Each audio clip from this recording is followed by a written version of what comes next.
Seigneur, ta parole est grande, elle demeure à jamais. Ta parole est infaillible, rien ne peut la supprimer. Quelles sont les différences et les similarités entre Élie et Élisée et le ministère de chacun? Qui est Joram et comment était sa vie? Et comment s'est-il occupé de Moab, son ennemi?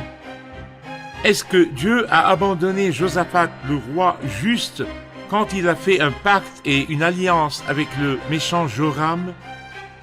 La femme sunamite voulait honorer Élisée.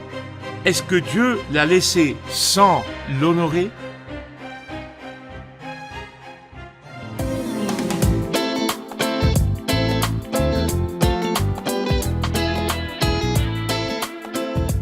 Bienvenue chers téléspectateurs, bienvenue à tous ceux qui nous regardent de partout dans le monde à un nouvel épisode de ce programme d'études quotidien Toute la Bible, dans lequel nous étudierons tous les livres de la Bible de la Genèse à l'Apocalypse du lundi au vendredi.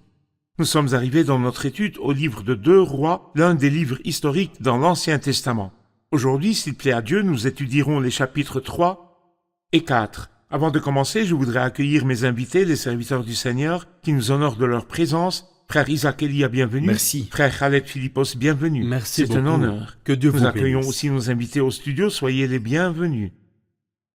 Frère Khaled, nous avons vu dans l'épisode précédent qu'Élie est monté au ciel dans un char de feu, et son successeur dans le ministère est Élisée.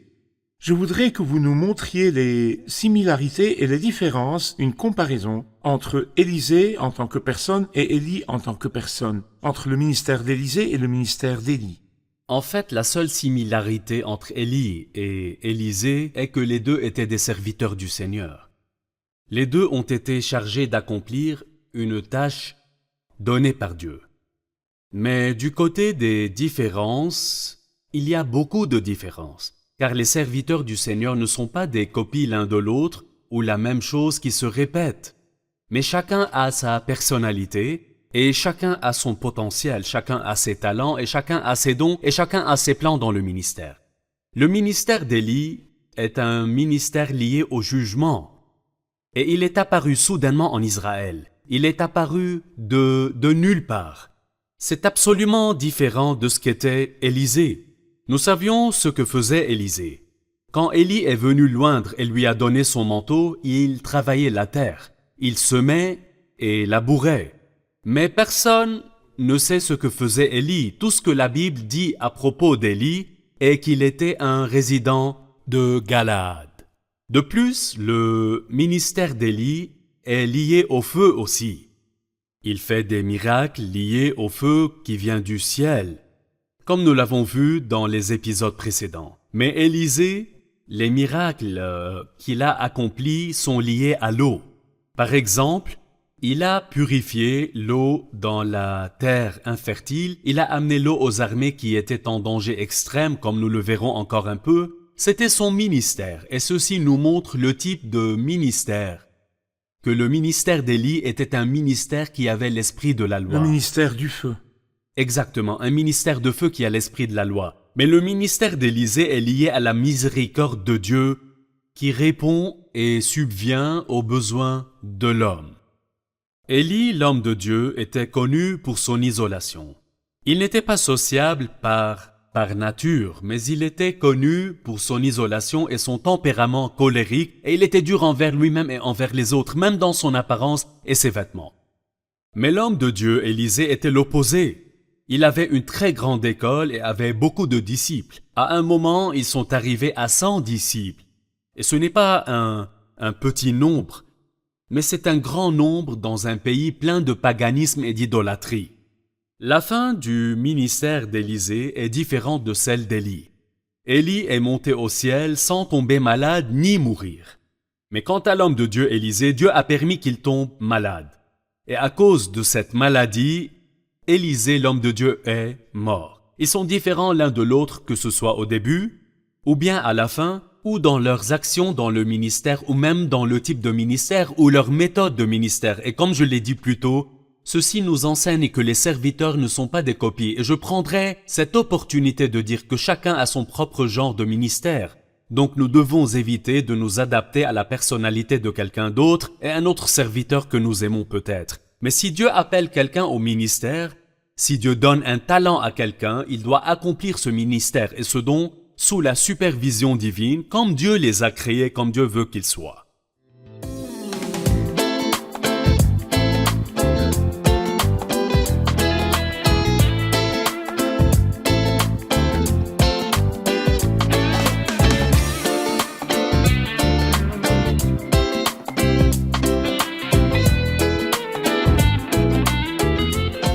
Nous allons prendre une question de nos invités si vous le permettez. Quelle est votre question? Dans le chapitre 2 de 2 Rois, dans le verset 24, nous lisons « Il se retourna pour les regarder, et les maudit au nom de l'Éternel. » La question est la suivante. Est-ce que la réaction d'Élisée est contraire à l'esprit de ce qui est dans la Bible? Ceci est la question que nous répétons depuis l'épisode précédent. Est-ce que les actions d'Élisée ici sont contraires à l'esprit que nous voyons et qui est présent dans toute la Bible? Pas du tout, frère Ayad. Parce que dans sa nature, tout comme il le déclare lui-même, Dieu est amour, c'est vrai. Mais aussi Dieu est lumière, et il n'y a pas de ténèbres en lui. Ce problème attaque la pensée, parce que la pensée pense toujours que Dieu est amour et miséricorde, et qu'il donne, et tout cela n'est ni bon ni mauvais. Mais un Dieu qui est amour et miséricorde et pardonne, sans se mettre en colère, sans aucune condamnation, ce n'est pas Dieu. Donc l'autre côté de la nature de Dieu lui-même est la sainteté. Donc c'est impossible, ses yeux sont trop purs pour regarder le péché. Donc nous devons comprendre cette vérité. Y a-t-il de l'amour? Oui, mais pour celui qui en bénéficie. Mais ceux qui ne l'acceptent pas, c'est la colère. Pour ceux qui se moquent de lui, il y aura la colère et la condamnation. Et comme nous l'avons vu dans l'épisode précédent, il les a livrés à Dieu pour qu'il les juge à sa façon. C'est vrai. Très bien.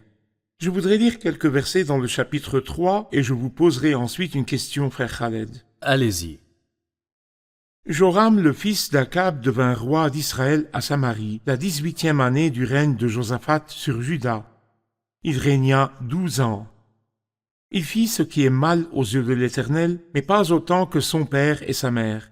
Il démolit le monument de Baal que son père avait érigé, mais il s'attacha au péché de Jéroboam, fils de Nébat, qui avait fait pécher Israël, et il ne s'en détourna pas.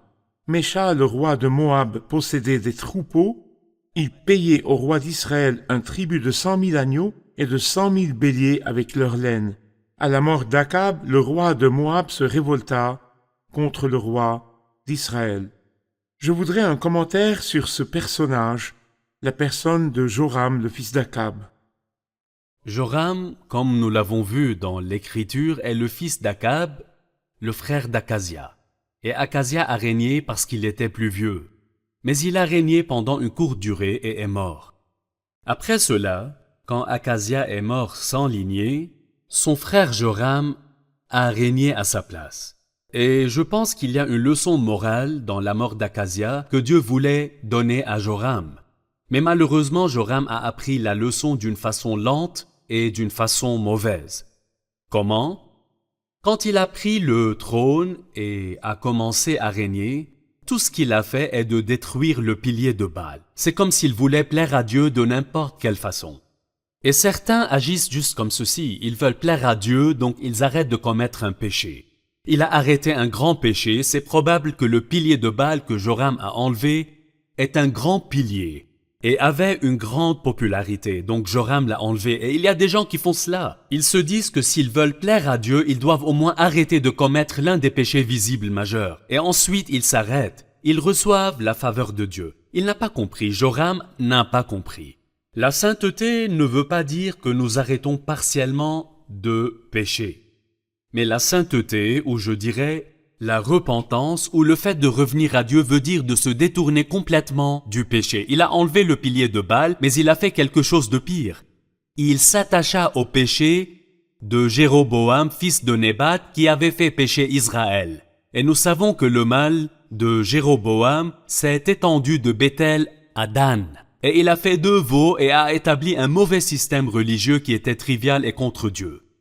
La deuxième chose est qu'au temps d'Akab, Moab était assujetti à Israël, au royaume du Nord. Ils ont offert un don annuel et peut-être le verset que nous avons lu dans le chapitre 3, verset 4. Mécha, le roi de Moab, il avait beaucoup de moutons, donc il payait un tribut pour ses moutons, donc il livrait 100 000 agneaux et 100 000 béliers avec leur laine. 100 000 agneaux et 100 000 béliers avec leur laine.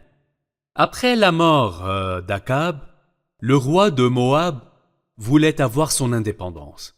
Il a voulu se libérer de l'esclavage du roi. Et ne pas payer de tribut. Oui, et ne pas offrir de tribut parce que ceci est un genre de manque de respect envers Joram. Mais c'est probable que Joram n'a pas aimé cette idée et ce n'était pas quelque chose qu'il voulait.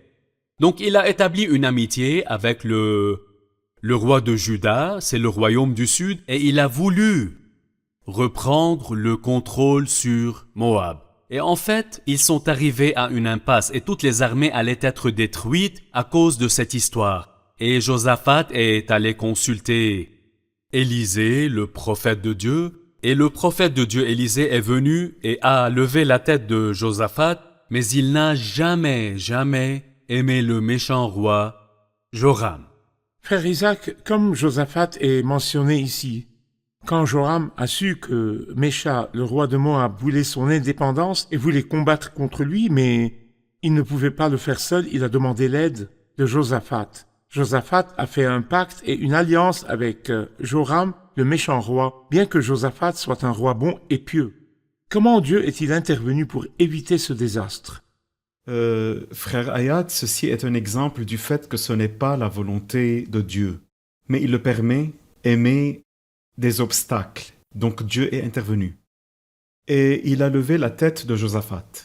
Quand nous lisons, ça aurait été un désastre car il ne pouvait trouver ni de l'eau ni rien d'autre. Mais la Bible nous dit dans le verset 17, « Voici ce que dit l'Éternel, vous n'apercevrez pas de vent et vous ne verrez pas de pluie, mais cette vallée se remplira d'eau. » Mais juste avant ceci, dans le verset 16, il leur dit « Creusez des fosses dans cette vallée. » Les fosses sont des endroits qui sont creusés et qui sont vides, et le Seigneur leur a dit qu'il ne verrait ni vent ni pluie, mais qu'il serait rempli d'eau. C'est quelque chose de facile pour Dieu. Et vous boirez, vous, vos troupeaux et votre bétail. Et donc, l'armée de Josaphat, l'armée du roi pieux auquel Dieu a levé la tête, sera protégée et gardée. Mais de l'autre côté, c'est étrange, d'une pierre, Dieu fait 2 coups d'une seule pierre. Et la Bible dit dans le verset 20, « Au moment de la présentation de l'offrande, l'eau arriva par le chemin d'Édom et le pays fut rempli d'eau. » Quand les Moabites ont entendu dire qu'une guerre commencera contre eux, ils se levèrent de beau matin et quand le soleil brilla sur l'eau, ils ont cru que c'était du sang. Ils ont pensé que c'était des corps morts. Ils ont alors décidé de s'enfuir. Et le Seigneur a remporté une grande victoire pour son peuple. Et ceci est une image symbolique, frère Hayat. La crucifixion de Christ a 2 côtés, qui sont parfaitement merveilleux. D'un côté, la foi dont nous pouvons bénéficier, tout comme ce qui est arrivé avec Josaphat, et de l'autre côté, les ennemis, qui sont vaincus et détruits dans la même image. Même si le Seigneur n'était pas d'accord avec l'alliance entre Josaphat et Joram, le Seigneur est intervenu pour lever la tête de son serviteur. Il est bon et sage, notre Dieu. Frère Khaled, dans le chapitre 4, il y a l'un des miracles d'Élisée, l'homme de la grâce. Une femme de la communauté de prophètes cria à Élisée, « Ton serviteur, mon mari, est mort, et tu sais qu'il craignait l'Éternel. Or le créancier est venu pour prendre mes 2 enfants et faire d'eux ses esclaves. » Élisée lui dit, « Que puis-je faire pour toi? Dis-moi, qu'as-tu chez toi? » Elle répondit, « Ta servante n'a rien du tout chez elle, mis à part un pot d'huile. » Il dit, va demander des vases dans la rue, chez tous les voisins. Des récipients vides, demande-en un grand nombre. Une fois rentré, ferme la porte derrière toi et tes enfants, verse de l'huile dans tous ces récipients et mets de côté ceux qui sont pleins. Alors elle le quitta, elle ferma la porte derrière elle et ses enfants, qui lui présentaient les récipients et elle versait. Lorsque les récipients furent pleins, lorsqu'elle dit à son fils « Donne-moi encore un récipient » et qu'il lui répondit « Il n'y en a plus », l'huile s'arrêta. elle alla le rapporter à l'homme de Dieu qui lui dit « Va vendre l'huile et paye ta dette, tu vivras avec tes fils de ce qui restera. » Je voudrais votre commentaire sur ce miracle. En fait, ce miracle qu'Élisée a fait est l'un de plusieurs miracles magnifiques qui nous montrent la grâce de Dieu qui pourvoit aux besoins de l'homme et pourvoit aux besoins de l'homme dans ces circonstances dures. C'est un miracle. En tant que femme, elle représente la faiblesse. En tant que veuve, elle représente le besoin et le créditeur représente la pression. Donc plusieurs causes de pression.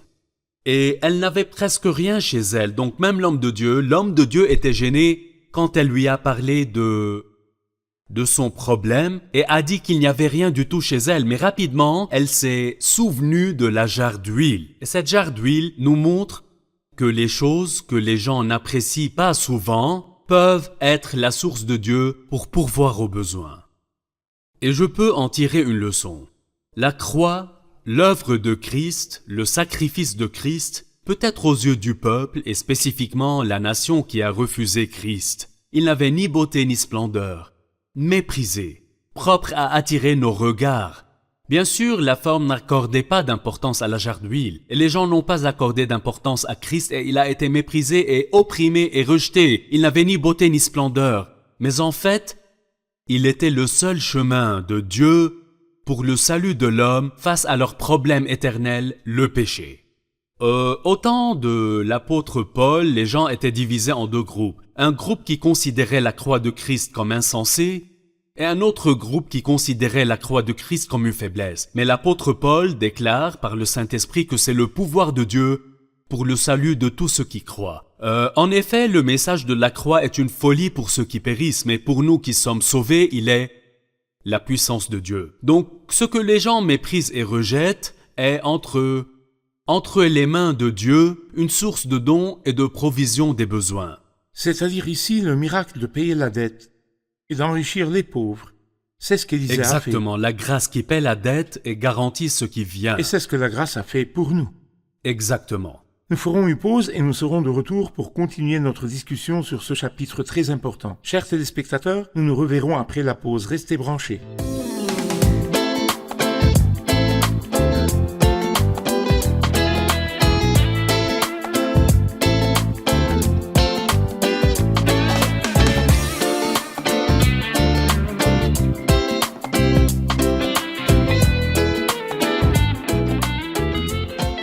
Nous sommes de retour, chers téléspectateurs, et nous prendrons une question de nos invités. Avez-vous des questions? J'ai une question. Nous avons lu dans le verset 9 et 10 à propos de la femme sunamite. Elle a fait une chambre pour l'homme de Dieu.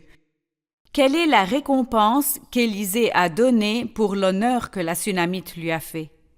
Comme il y a un principe divin qui dit « j'honorerai ceux qui m'honorent », et en fait cette femme avait un grand problème, elle était stérile, elle n'avait pas d'enfant. Comment Dieu l'a-t-il honorée? Parlez-nous de ce miracle. C'est une grande chose qu'elle a fait, des choses matérielles pour l'homme de Dieu. Le Seigneur a utilisé l'homme de Dieu pour lui donner un fils. Elle a eu un fils. Et ce n'est pas quelque chose de matériel, ça n'a pas de prix. Elle ne pensait pas du tout qu'elle recevrait quelque chose de l'homme de Dieu. Quiconque fait quelque chose pour le Seigneur ou l'un de ses serviteurs, sans vraiment chercher quoi que ce soit comme récompense, même pas un verre d'eau, Christ nous a enseigné, si c'est en mon eau, il ne perdra pas sa récompense. Mais si vous me le permettez, il y a une belle idée dans ce qu'elle a fait. Ça nous donne une leçon. Elle a fait une petite chambre et y a mis un lit et une table pour la nourriture, une chaise et une lampe. 5 choses merveilleuses. Chacune nous montre une bonne idée spirituelle. La chambre est haute, c'est la séparation. Le lit représente le confort. La table, c'est la nourriture et donc c'est la communion et l'amour de donner.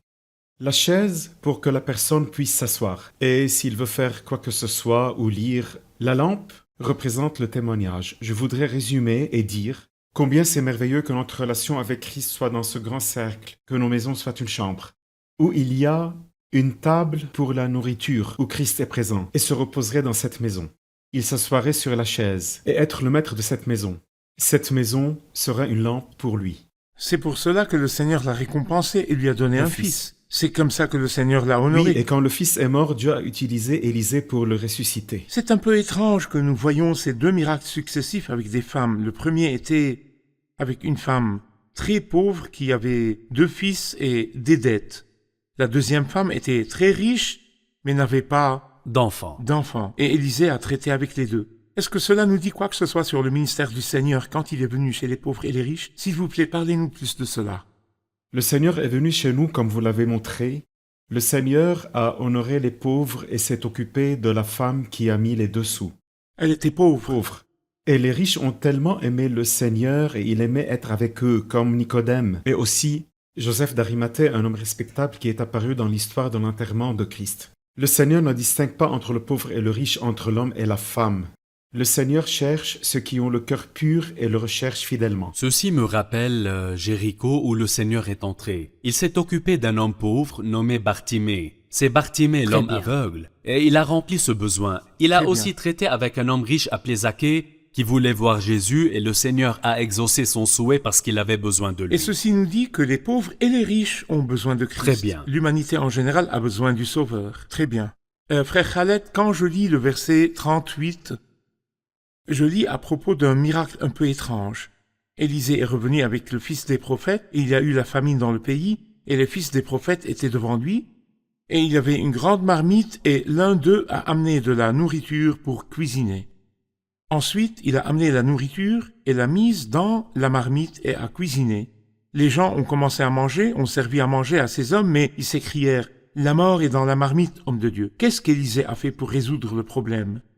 Quand les fils des prophètes se sont réunis autour d'Élisée dans un endroit appelé Gilgal, il a pris une grande marmite et il y avait une famine.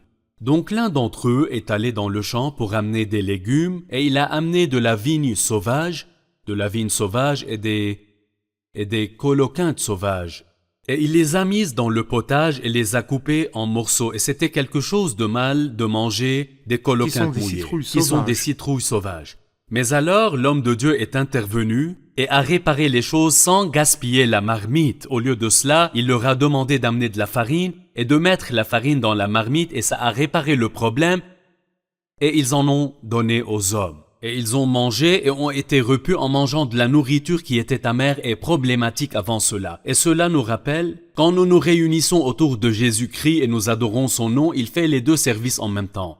Il nous donne de la nourriture en tant que son peuple et il nous donne le remède au cas où nous tombons et il est le seul qui puisse guérir dans ces cas. Parce que n'importe lequel des fils des prophètes dans notre histoire pourrait prendre la marmite et la jeter n'importe où, proche ou loin, ou même à la poubelle. Mais Élisée, qui représente la présence de Dieu, pouvait réparer la situation. Frère Isaac, le dernier miracle ici dans ce chapitre, dans le verset 42, un homme est venu de Baal-Shalisha et a amené avec lui 20 pains d'orge. Mais il y avait 100 personnes qui voulaient manger. 20 pains pour 100 personnes. Comment Élisée a-t-il agi et que pouvons-nous apprendre de cela? Le serviteur d'Élisée lui a demandé comment il pouvait mettre ça devant ces gens. Il lui a dit « Donne à ces gens et qu'ils mangent, car voici ce qui dit l'Éternel. On mangera, il y aura des restes. Ils mangèrent et ils laissèrent des restes. » En fait, ceci nous rappelle le Seigneur Jésus, le Dieu d'Élisée. Élisée n'était qu'une petite réflexion qui le montre. Et j'espère que tous ceux qui nous regardent, qui se plaignent aujourd'hui à cause des prix élevés, et tout le monde se plaint à ce sujet, et ceux qui sentent que leur salaire n'est pas suffisant, et les femmes au foyer qui sentent que la nourriture ne suffit pas, concentrez-vous sur ce que je dis maintenant. Ici, combien de gens y avait-il? 100. 100. Et combien de pains? 20. 20. Et d'autres choses aussi. Dans les 4 évangiles, nous voyons 2 histoires où le Seigneur Jésus a nourri la multitude. On peut donc voir. Mais la deuxième fois, les 20 pains ont été réduits. Ils sont devenus 7. Et un peu de petits poissons. Pour combien de gens? 4000 sans les femmes et les enfants. La troisième fois, Il y avait moins de poissons. de pain. Il n'avait que 2 pains. Donc, pouvez-vous voir qu'il faut une table? Il faut en 5 fait pains et 2 poissons. 5 pains et 2 poissons. Et donc, 20, ensuite 7, ensuite 5. Et le nombre de gens a augmenté de 100 à 4000. Et la troisième fois, 5000. 5000 sans les femmes et les enfants. Je veux C'est dire, très étrange. il y a peu de provisions et le besoin est grand. Plus il y a du besoin, plus les bénédictions sont grandes quand nous plaçons notre espérance en Dieu. Et ceci est une grande leçon de foi. Ceci contredit n'importe quel budget normal sur terre. Vous demandez si ce serait suffisant, et moi aussi. Et les disciples ont dit à Christ, il leur a dit de leur donner à manger. Ils ont répondu, mais qu'est-ce que c'est pour tellement de gens? C'est la bénédiction de l'Éternel qui enrichit sans aucun chagrin. Oui, oui. Merci beaucoup. Nous révisons l'épisode avec nos invités. Nous devons comparer entre Élisée et Élie et le ministère de chacun. Il y a une différence qui est bien claire entre Élisée et Élie, non seulement dans leur personnalité, mais aussi dans leur ministère. Le ministère de l'homme de Dieu, Élie, était lié au jugement. Il est apparu soudainement et a disparu soudainement. Et il passera toujours le jugement, mais le ministère de l'homme de Dieu, Élisée, était lié à la terre. Il semait et récoltait et travaillait dur dans la terre. Le ministère d'Élie, l'homme de Dieu, était lié au feu. Ses miracles étaient toujours liés au feu. Il priait que le feu vienne du ciel et consume l'offrande ou consume les ennemis. Le ministère d'Élisée, l'homme de Dieu, était lié à l'eau. Il a purifié l'eau dans la terre infructueuse. Il a prié pour que les armées qui avaient besoin d'eau puissent en avoir. La personnalité d'Élie, l'homme de Dieu, était connue pour l'isolation dans l'amour. Il n'était pas sociable. Quant à la personnalité d'Élisée, l'homme de Dieu, il avait beaucoup de disciples et il était sociable. Et la fin de chacun d'eux était différente. L'homme de Dieu, Élie, est monté au ciel sans tomber malade ni mourir. Mais l'homme de Dieu, Élisée, est tombé malade et cette maladie était la raison de sa mort. Donc ils étaient différents au début et à la fin, et dans leur ministère et même dans leur personnalité. Je voudrais en savoir plus sur le principe divin « J'honorerai celui qui m'honore, mais ceux qui me méprisent seront méprisés ». Comment ceci s'est appliqué dans la vie de la Sunamite? Nous avons vu que la Sunamite avait fait une petite chambre pour Élisée avec un lit, une chaise et une lampe. Et elle a fait tout cela sans rien attendre comme récompense. Mais le Seigneur a dit qu'il honore ceux qui l'honorent. Donc le prophète Élisée a insisté de lui donner un fils et ceci était beaucoup plus que tout ce qu'elle avait fait elle-même. Et il a aussi ressuscité son fils d'entre les morts quand il est mort. Reconnaissons que Dieu est vrai et tout homme menteur. Que Dieu vous bénisse. Merci beaucoup, chers serviteurs de Dieu. Nous nous reverrons dans le prochain épisode pour continuer notre étude. Je vous retrouve dans le prochain épisode. Que Dieu vous garde.